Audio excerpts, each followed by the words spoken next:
और वो हंस दिया। हिरन का बच्चा दौड़ रहा था।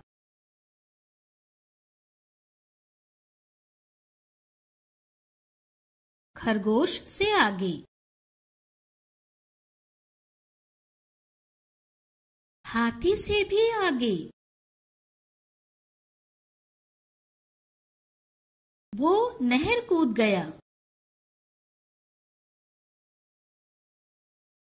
खंडर पार कर गया। मैदान में पत्थर पड़ा था, ठोकर लगी तो गिर पड़ा। वो रोने लगा।